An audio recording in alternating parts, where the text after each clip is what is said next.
16페이지 보세요. 그 법률행위 요건입니다. 법률행위 요건에 지금 법률행위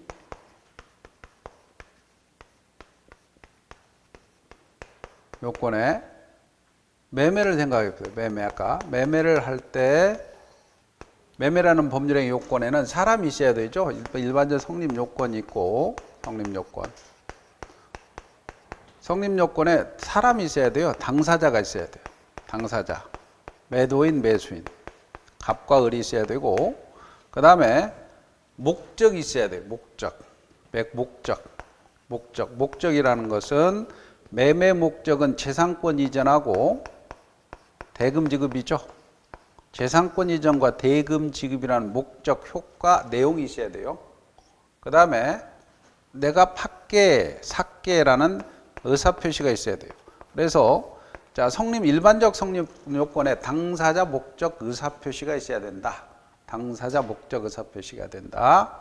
그 다음에 이놈이 효력이 발생하려면 효력 요건이 있어야 되는데, 물론 여기에도 일반적 효력 요건, 특별 효력 요건이 이렇게 나눠집니다. 그러나 일단 일반적 효력 요건에 당사자는 권리 능력이 있어야 돼요. 권리 능력은 살아 있어야 된다는 거예요. 죽은 사람은 권리 능력이 없습니다. 행위 능력이 있어야 돼요. 행위 능력이라는 거는 법률 행위를 할 수 있는 지위 자격이 있어야 되고, 의사 능력이 있어야 돼요. 판단 능력이 있어야 돼요. 그래야 매매라는 법률 행위가 성립하죠. 목적은 이놈은 확정할 수 있어야 되고요. 확정. 그 다음에 가능해야 되고요. 적법해야 되고, 사회적 타당성이 있어야 돼요. 사회적 타당성이 있어야 된다. 의사표시는 의사 표시와 일치하고 하자가 없어야 돼요. 의사와 표시가 일치하고 하자가 없어야 된다. 사기 강박이 없어야 된다. 자, 이런 것들이 나옵니다. 교재를 보시면 법률행위 요건에 성립 요건에 일반적 성립 요건에 기억의 당사자, 니은의 목적, 내용이 존재해야 되고 의사 표시가 존재해야 됩니다. 그 다음에 효력 요건에 일반적 효력 요건에 당사자가 권리 능력, 의사 능력, 행위 능력이 있어야 되고, 목적이 확정, 가능, 적법, 사회적 타당성이 있어야 되고, 의사 표시는 의사와 표시가 일치하고 하자가 없어야 됩니다.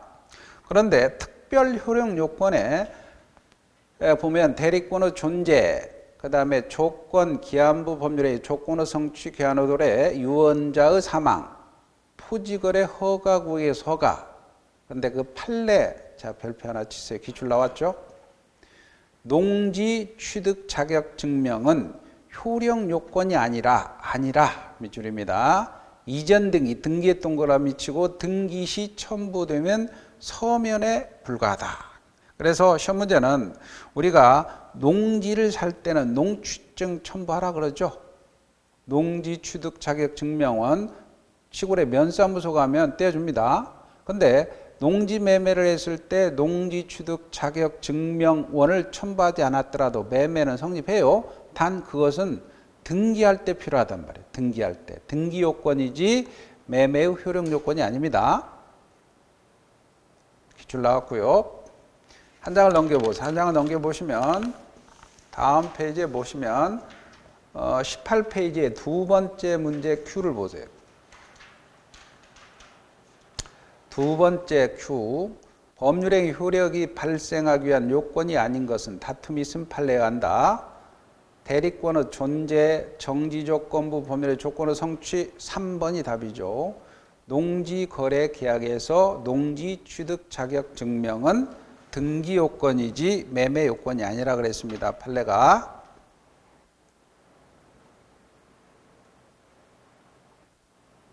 자, 그리고 넘기세요. 그리고 넘기시고 다음 페이지 이제 목적으로 갑니다. 목적. 자, 법률행위에 성립 요건에 당사자는 크게 볼 게 없어요. 근데 목적이단 말이에요. 목적은 확정 가능 적법 사회적 타당성이 있어야 되죠. 여기서부터 이제 배웁니다. 법률행위의 이제 효력 요건의 법률행위 목적, 법률행위의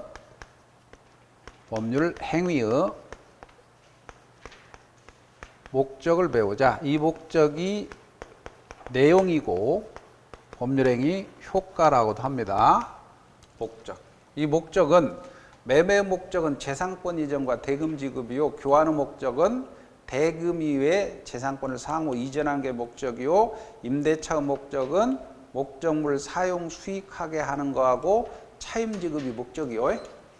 내용이고 효과인데 요놈은 첫째가 확정해야 됩니다. 확정. 이제 확정은 법률행위 당시에 매매 시에 확정될 필요 없고 이행기에 확정해야 하면 됩니다.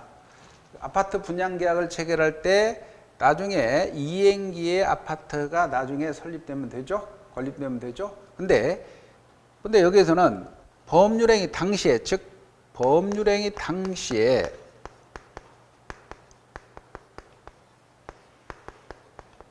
쉽게 말하면 매매 시에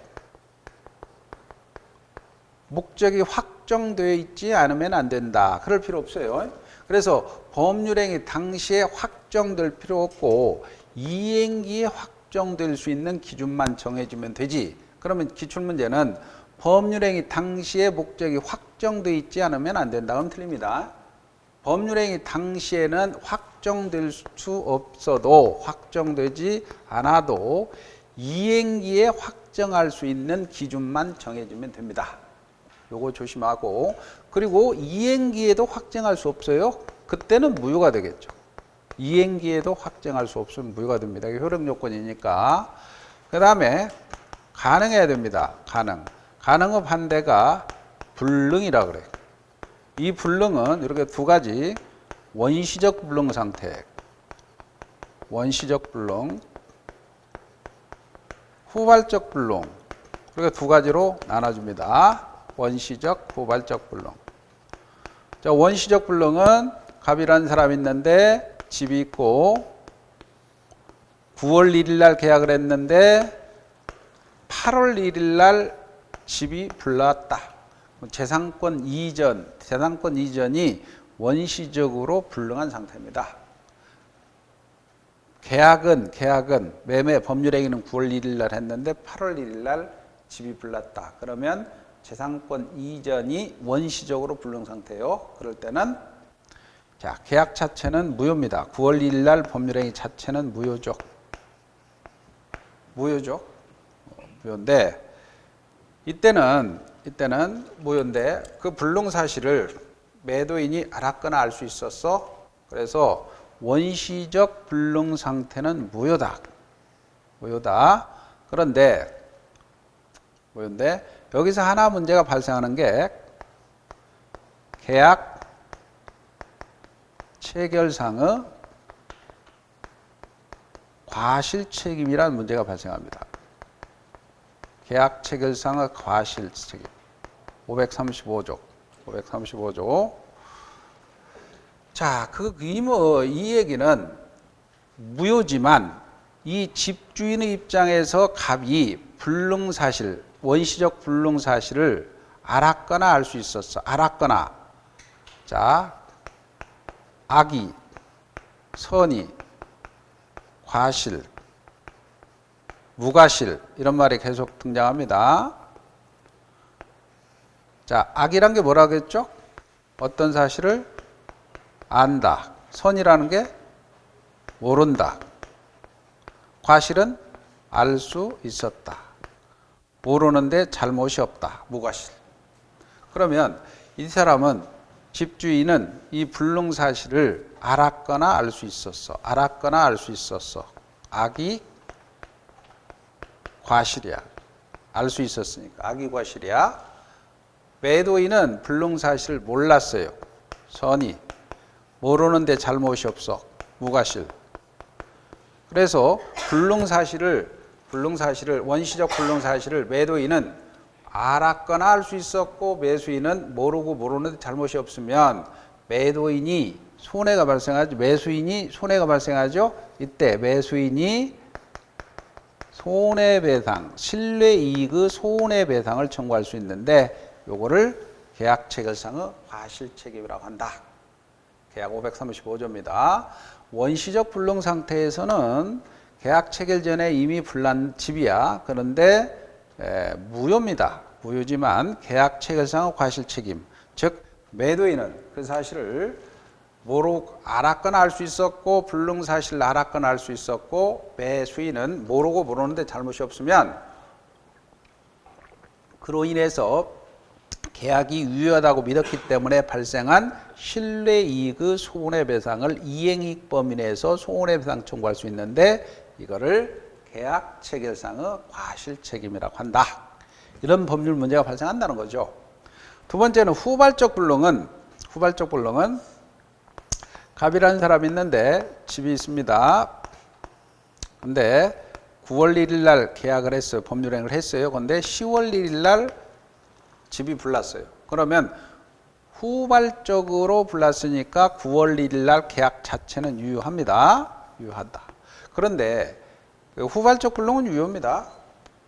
원시적 불능은 무효고. 그런데 이 채무자, 건물 주인의 입장에 본다면 채무자입니다. 채무자가 귀책 사유가 있느냐, 고의 과실이 있느냐, 고의 과실, 일부로 불냈느냐, 실수로 불냈느냐 따라서 달라진다는 거예요. 이렇게. 그래서 고의 과실이 있다. 일부로 불냈다, 실수로 불냈다. 그러면 계약을 했는데 계약을 못 지킨다. 채무 불이행 문제가 발생합니다. 채무 불이행이 발생하면 을은 갑한테 계약을 해제해 버립니다. 해제하고 손해배상의 문제를 제기할 수가 있습니다. 그래서 채무 불이행의 경우가 발생하니까 해제하고 손해배상. 근데 고의과실, 귀책 사유가 없다. 그렇다면은 위험부담 문제가 발생합니다. 위험부담 문제는 뭐냐면 위험부담은 목적물 인도자 산불이 났어. 집이 불났어. 그러면 목적물 인도는 면하는 대신에 집은 인도를 면하는 대신에 돈, 집값을 청구할 수 없는 문제가 발생하죠. 이런 것들을 위험부담 문제라고 해요. 대가 위험은 채무자가 부담한다. 그래서 자, 가능의 반대가 불능인데 원시적 불능이냐 후발적 불능이냐. 원시적 불능은 무효다. 후발적 불능은 유효다. 법률 문제가 매도인이 그 불능 사실을 알았거나 알 수 있었고 매수인은 모르는데 잘못이 없다면 실외이익 손해배상을 청구할 수 있는데 이걸 계약 체결상의 과실책임이라고 합니다. 후발적 불능은 일단 유효다.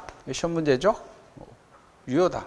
근데 그때 집주인인 갑의 채무자가 귀책 사유, 고의 과실이 있다면 채무 불이행으로 해제 손해배상, 없다면 목적물 인도를 면하는 대신에 대가를 청구할 수 없는 위험부담 문제가 발생한다. 이렇게 여기까지 하고 교재를 또 정리해 봅시다. 법률의 목적입니다.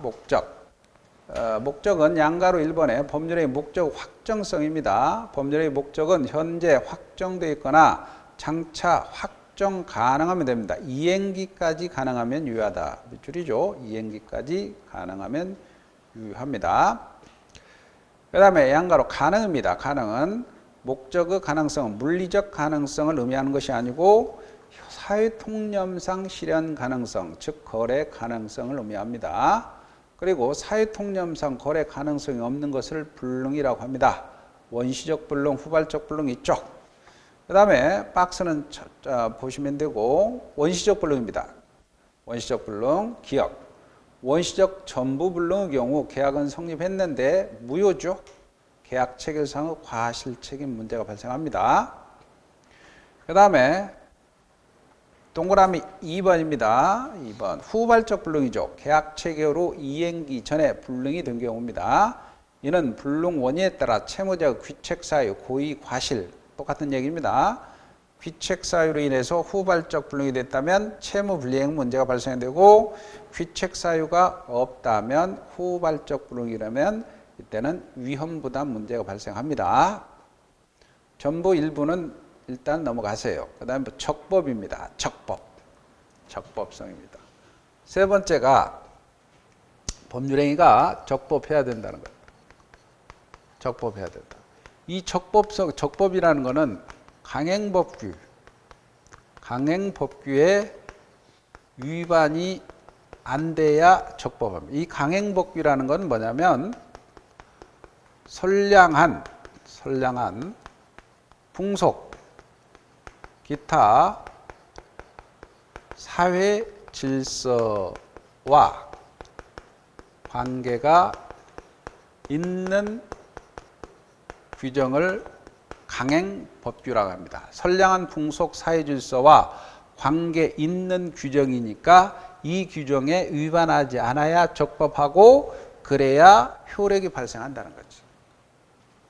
효력이. 그러면 이제 여기서 강행법규냐 의무법규냐 그 반대가 의무법규라고도 합니다. 의무법규. 반대가. 또는 의무규정이라고도 하고. 그러면 요거는 반대로 해석하면 되죠. 관계 없는 규정이 의무규정이니까 강행규정은 당사자 특약으로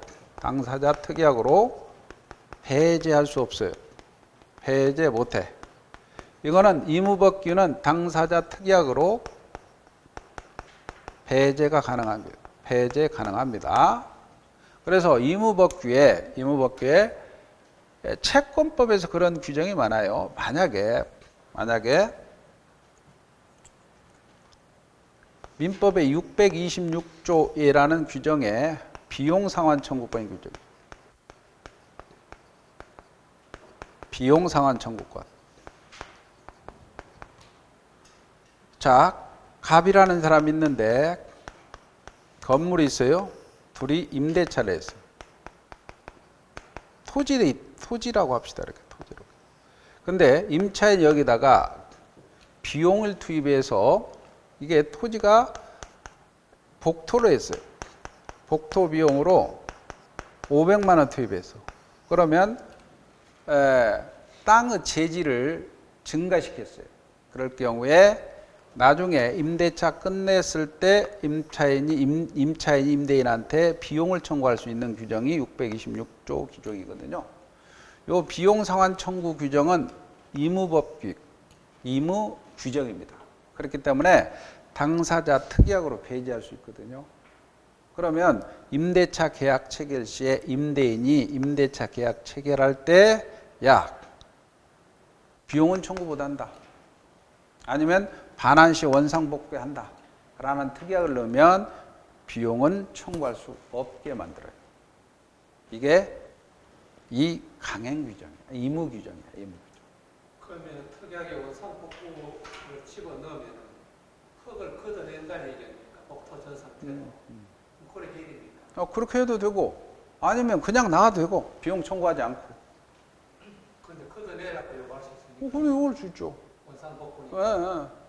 근데 주인의 입장에서 본다면 흙을 걷어내라 라고 하는 비용하고 그 다음에 500만 원 하겠죠. 그러면 복토 비용 그대로 놔두면 주인의 입장이 유리하니 비용은 청구하지 못하고 나가야 되는 거지. 그럼 주인 입장에서는 그게 필요 없으면 걷어내라면 걷어내야 되고. 자, 그 다음에 이제, 여기에 적법은 이 강행 규정, 관계 있는 규정이단 말이에요. 자, 그래서 토지거래 허가구역에서, 예를 들어서 토지거래 허가구역에서 허가를 받아야 되는 규정. 이거는 강행 규정이에요. 투기가 엄청 일어납니다.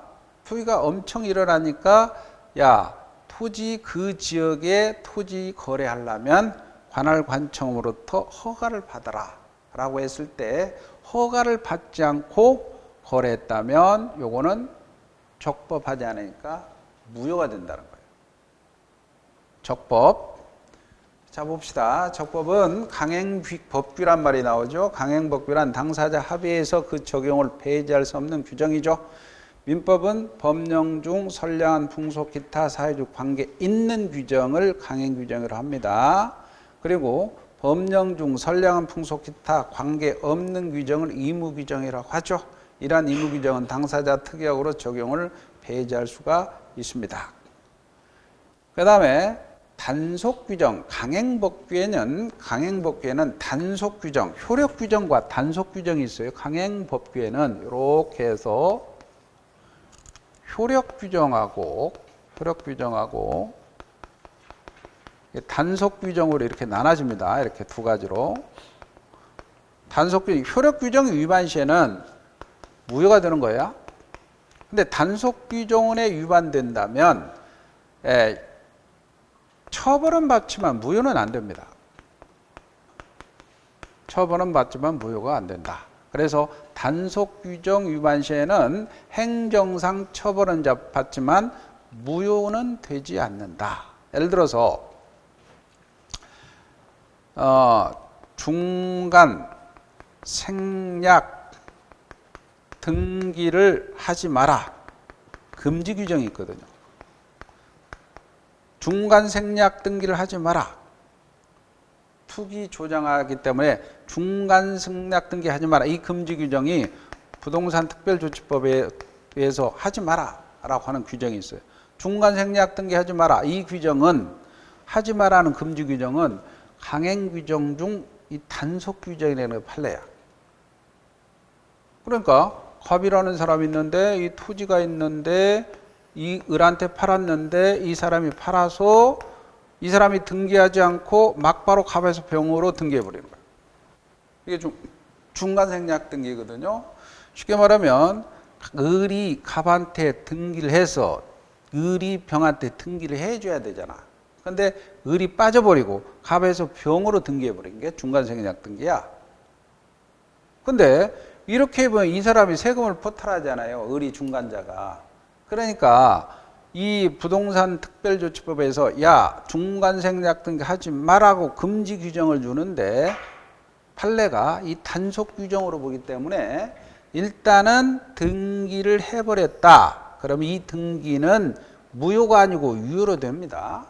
근데 요거 한 사람들은 처벌은 받죠. 그러나 사법상 효과는 유효하죠. 또 하나, 무허가로 음식점 하지 마라. 무허가로 숙박업을 하지 마라. 숙박업 하지 마라. 금지 규정이 있어요. 근데 무허가로 허가를 받지 않고 여관했어. 허가를 받지 않고 여관했어. 근데 여관에 들어가서 돈 주고 자는 행위. 이것까지 무효냐 이거지. 무허가로 음식점 하지 말고 판매하지 마라 그랬어. 근데 무허가 음식점에 들어가서 밥을 먹었어. 근데 밥 먹는 행위가 무효요? 잠자는 행위가 무효요? 처벌은 받죠. 그러니까 이런 무허가 음식, 숙박하지 마라 이 규정들은 효력 규정이지만 단속 규정에 불과해서 이 처벌은 받지만 음식점, 그다음에 숙박업 가서 자는 행위, 음식 먹는 행위 이런 것들은 유효가 되겠죠. 단속 규정이야. 그래서 단속 규정, 그래서 니은에 단속 규정이 있습니다. 일정한 행위를 행정 목적을 달성하기 위해서 금지하거나 제한하고 행정 형벌이나 행정상 불이익을 부과하는 규정을 말하나 사법상 효과는 유효합니다. 그 중간 생략 등기라고 그랬죠. 부동산 등기 특별조치법상 조세 포탈과 부동산 투기 등을 방지하기 위해서 위 법률에서 등기하지 아니하고 제3자에게 천만원 행위를 일정 목적 범위 내에서 형사 처벌하도록 되어 있으나 이로써 순차 매도한 당사자 사이 중간에 합의에 관한 사법상 효과까지 무효로 한다는 취지는 아니다 이거지. 자, 넘겨보세요. 넘겨보시고 다음 페이지에 효력 규정이 있습니다. 효력 규정. 효력 규정은 법령 일정한 행위를 금지하고 그 사법상 효과까지 부정하는 것을 효력 규정이라고 합니다. 그 다음에 이제 쭉 내려오면 의무 규정이 있어요. 의무 규정. 당사자 의사에 의해서 그 적용을 배제할 수 있는 규정을 말합니다. 민법은 법령 중에 선량한 풍속, 기타 사회질서 관계없는 규정을 의무 규정이라고 하죠. 그 다음에 이제 사회적 타당성에서 세 번째가 사회적 타당성이 있어야 되는데, 여기에 이 사회적 타당성이 있으려면은 반사회 질서 행위에 해당되지 않아야 되고 불공정하지 않아야 됩니다. 그래야 사회적 타당성이 있어서 효과가 있다는 거. 그래서 반사회 질서 행위, 요게 이제 103조가 나오고 불공정한 법률행위가 104조가 여기부터 이제 진짜 우리가 근거 조문에 민법은 1조에서 1118개 조까지인데 여러분 1조에서 102조까지 나온다고 103조부터 나온다는 거예요. 103조부터. 그럼 103조가 나오니까 거기 103조 반사회 질서 법률행위나만 나오죠. 조문을 읽어봅시다. 선량한 풍속 기타 사회질서에 위반한 사항을 내용을 하는 법률행위는 무효다. 여기 뭐냐면 사회질서에 반하면, 자, 사회질서, 선량한 풍속 사회질서에 반한다. 사회질서에 반하면 선량한 풍속 기타 사회질서, 이 말이 나오죠. 선량한 풍속 기타 사회질서, 여기까지 나오죠. 이렇게. 선량한 풍속 사회적 관계 있는 규정은 법으로 국회가 만들어야 되는데, 국회가 만들어주지 않더라도, 법이 없더라도, 규정이 없더라도 사회질서에 반하면 그 내용이라는 거는 법률행위 효과입니다. 법률행위 효과, 다른 말로는 법률행위 목적이 선량한 풍속 사회질서에 반하면, 반사회질서 법률행위라면 법률행위는 무효가 되는 거예요. 법률행위는 무효다. 그래서 자, 선량한 풍속 기타 사회질서 관계 있는 규정인 강행법규가 없다 손치더라도 그 내용이 효과가 목적이 사회질서에 반하면 규정이 없더라도 무효로 만든다는 거죠. 규정이 없더라도 무효로. 이게 103조의 취지입니다. 그러면 규정이 없으니까 무효니까 무효는 무효가 됐을 때 이행 전이라면 이행할 필요가 없어요. 이행 전이라면 이행할 필요 없어. 근데 이행을 해버렸어. 이행을 해버렸으면 일단은 부당이득 문제가 발생해야 되는데, 부당이득의 문제가 발생해야 되는데 부당이득의 특칙이 나오는 거예요. 특칙이 나와서 불법 원인 급여가 되어버립니다. 불법 원인 급여가 되니 반환 청구할 수 없다는 거예요.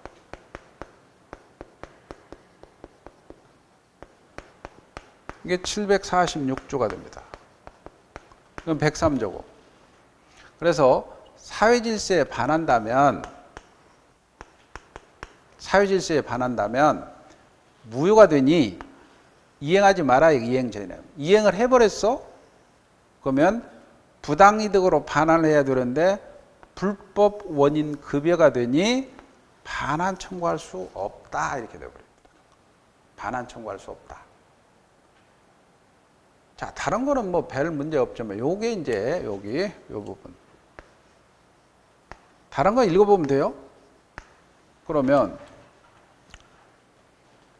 자, 첩계약이 시험 문제 나오죠. 첩계약이 시험 문제 뭐 요즘에는 뭐 안 나오는데 첩계약.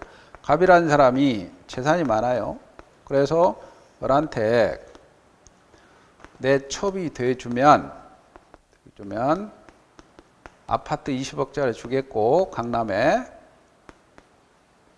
자 생활비 월 1,000만 원 주겠다. 약속했어요. 그리고 자, 이 계약을 했는데 이행 전이라면 이행할 필요 없는 거예요, 갑이. 이행을 했어. 소유권 넘겼어요. 등기해 줬어.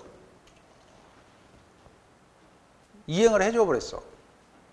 그러면 첩계약은 일부 일처제 하에서 사유질서에 반하죠.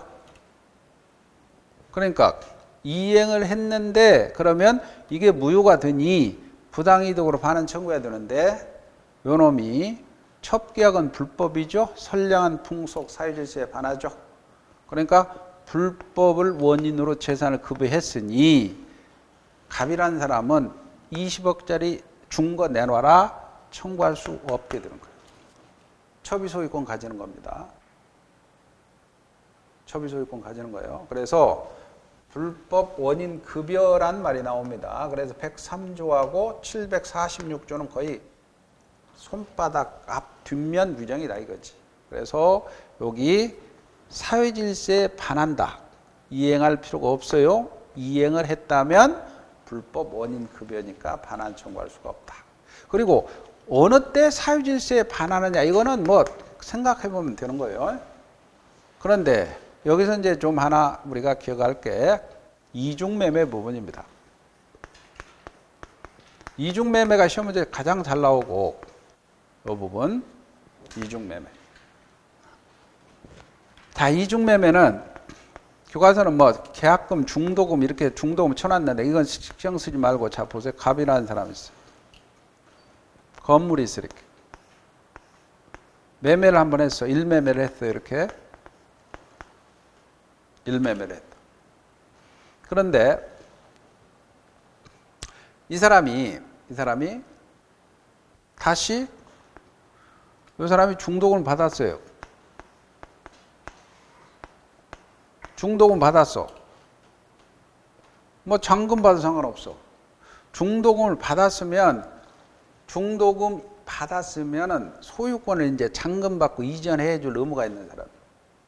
그런데 병한테 이중으로 매매를 하는 거예요. 소유권을 등기를 일이 해주는 거예요. 소유권을 이쪽으로 넘겨줘. 자, 그러면 이 사람이 비록 이중매매라는 사실을 알았더라도 등기 먼저를 했으니 소유권을 이 사람이 취득해버려요. 등기 먼저 가져간 사람이 있죠. 그죠? 소유권을 취득해버려. 알았더라 소유권 취득합니다. 그럼 어떻게 됩니까? 을이라는 사람은 계약을 했는데 계약을 못 지키죠, 갑이. 그러면 계약을 했는데 계약을 못 지킨다. 고의과실 귀책 사유가 있죠. 계약을 못 지키면 채무불이행이죠. 채무불이행이니까 해제 손해배상 문제가 발생하죠. 그잖아. 갑이 고의과실로 위법하게 병원한테 넘겼어. 그러면 계약을 못 지키니까 을은 갑한테 채무불이행으로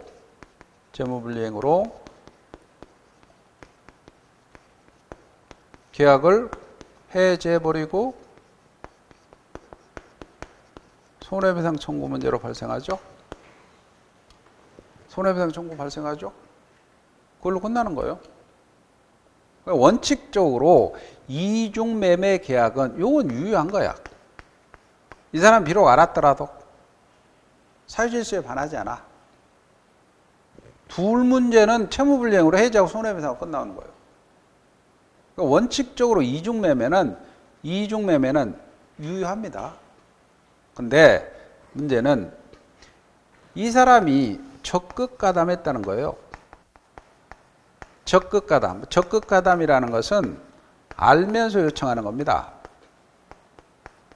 알면서 요청하는 거예요.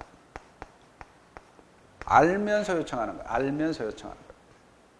야, 나 이란 팔았는데 근데 괜찮아. 그래도 내가 안 되잖아. 양심상. 내가 책임 다 질게. 이렇게 하는 거예요. 병이 내가 책임질게. 뭐 그것과 그러는가. 내가 다 책임질게. 알면서 요청하는 거예요. 안다는 것으로는 안 돼요. 그러면 적극 가담한 경우는 알면서 요청한 요 행위는 사유질서에 반한단 말이에요. 사유질서에 반해요. 적극 가담이라는 것은 알면서 요청한 경우라면은 요놈이 사유질서에 반하니 무효가 되는 거죠. 무효가 되는 거. 이게 매매가 이제는 적극 가담했다면 이게 무효가 되는 거예요. 그죠? 무효가 되니 이행 전이라면 이행할 필요 없죠. 근데 이행을 해버렸죠. 이행을 해버렸죠. 소유권 넘겨버렸죠. 그럼 반환 청구할 수 없는 거예요. 불법 원인 급여니까. 반환 청구할 수 없는 거예요. 그러니까 이행을 해버렸잖아요. 그러니까 갑은 을한테 야 내놔라 청구할 수 없는 거예요. 불법 원인 급여니까 반환 청구할 수 없어요. 그러면 역으로 이 사람은 이거 무효니 내가 대금 준 거 내놔라 이것도 청구할 수 없죠. 불법 원인 급여니까 양자가 서로 불법 원인 급여한 거예요. 양자가. 그러면 요 무효는 이 사유질서에 반해서 무효는 절대적 무효라 해요. 절대적 무효.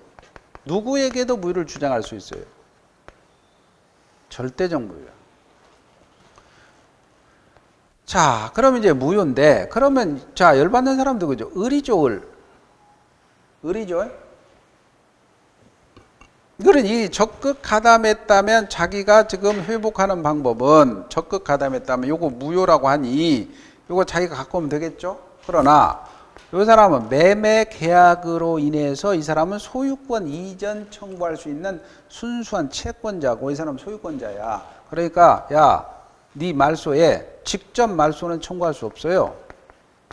직접 말소 청구는 안 돼요. 왜? 이 사람은 매매 계약만 한 순수한 채권자고 이 사람은 소유권자거든. 채권이 물권에 집니다.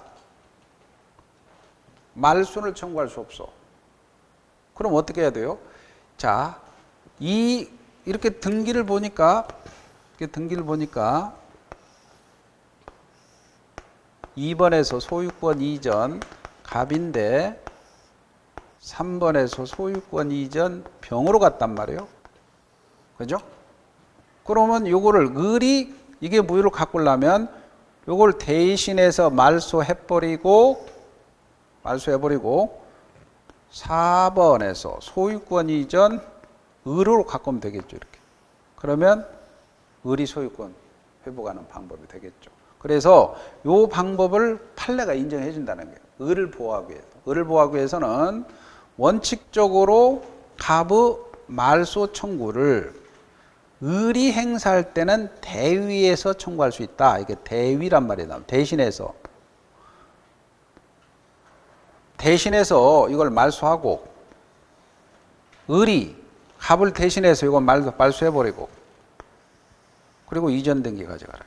을이 직접 하니까 갑을 통해 가지고 갑을 대위에서 직접 대위라는 건 대신해서 대신을 한다는 얘기가 갑으로 하게.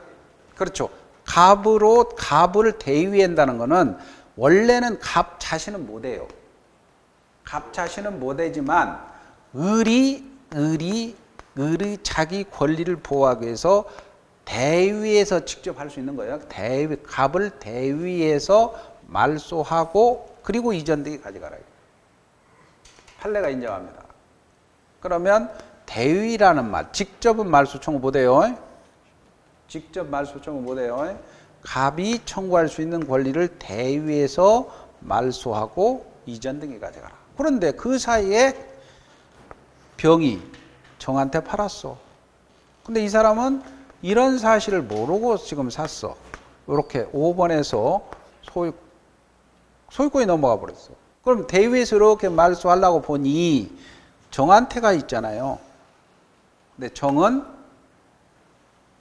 이게 이 무효는 절대적 무효니까 모르는 제3자에게도 대항할 수 있으니까 대위에서 이렇게 해서 말소해버리면 됩니다. 이 사람한테도 말소해버립니다. 절대적 무효니까. 절대적 무효 누구에게도 무효 주장할 수 있고 을은 누구에게도 대유 말소 청구할 수 있거든. 그렇게. 그래서 이중매매를 자 정리하면 이중매매를 정리하면 갑과 을이 있을 때 1매매, 2매매가 있을 때 2매매는 원칙적으로 유효하지만 적극 가담했다면 무효가 되는 거예요. 그럴 때 이 사람이 몰랐다 하더라도 소유권 취득 못합니다.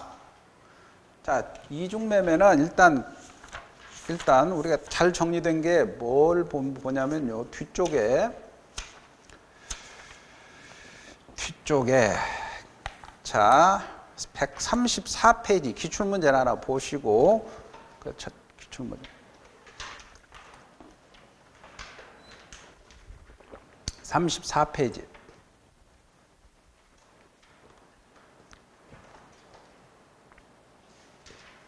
34페이지에 보셨나요? 34페이지 34페이지 맨 위에 Q 문제 있죠?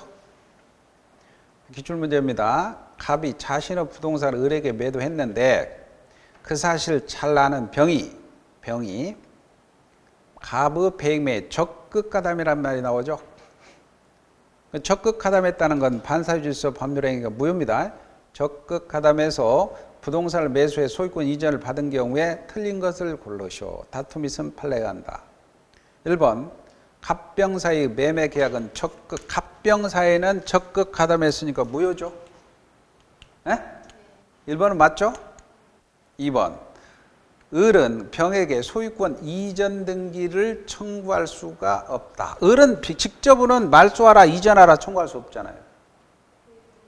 대위에서 가능하죠.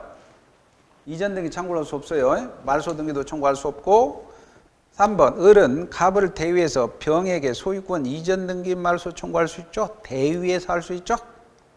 맞죠? 4번 병으로부터 그 부동산을 전득한 정이 선이라면은 소유권을 취득한다 못한다? 못하지. 선이라서 소유권 못해요. 아까 여기 보세요. 선이라 하더라도 소유권 취득 못하죠? 선이라 취득 못합니다. 이 사람이 대위에서 말소하면 말소해야 돼요. 이게 절대적 무효니까. 답은 4번이죠. 그 다음에 5번은 을은 갑병 사이의 매매계 채권자 취소권의 행사. 이 채권자 취소 제도는 자 보세요. 이제 채권자 취소권이란 채권자 취소권이라는 건 뭐냐면 이런 거예요. 갑이라는 사람이 있는데 을이 1억을 돈을 구워준 채권자예요.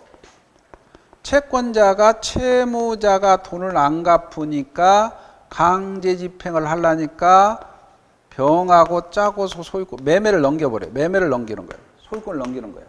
그때 돈 받을 채권자가 이게 짜고서 넘겼다. 그러니까 무효니까 원상으로 회복시켜. 이게 채권자 취소 소송이거든요. 그러면 채권자 취소권 행사를 하면 돈 받을 권리가 있어야 돼요. 금전채권이에요. 피담보, 즉 피보정 권리가 금전채권이어야 돼. 그런데 여기 보세요. 을이라는 사람은 뭡니까? 매매로 인해서 소유권 넘겨라는 특정물 채권이죠. 돈 받을 채권자가 아니죠. 돈 받을 채권자가 아니죠. 돈 받을 채권자가 아니니 야 요거 무효니까 적극 무효니까 원상으로 회복시켜라 라고 채권자 취소권을 행사할 수 없다는 거예요. 돈 받을 권리해야 된단 말이에요. 돈 받을 권리가 아니잖아. 물건 받을 권리지. 그죠? 그래서 채권자 취소권 행사할 수 있다 없다? 없어요. 이런 식으로 시험 문제 나와요. 이중매매가 돈 받을 권리야. 그렇죠. 순수한 채권 관계야. 돈 받을 권리인데 이거는 물건 받은 권리잖아. 집 받을 권리잖아요. 자, 그러면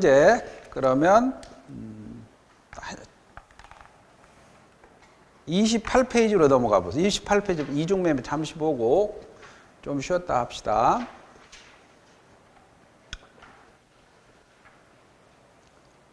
(4번) 보세요. 4번. 자, 부동산 이중매매입니다. 예를 들어서 갑소유 토지에 대해서 매수인 을과 매매계약을 체결하는 과정을 보면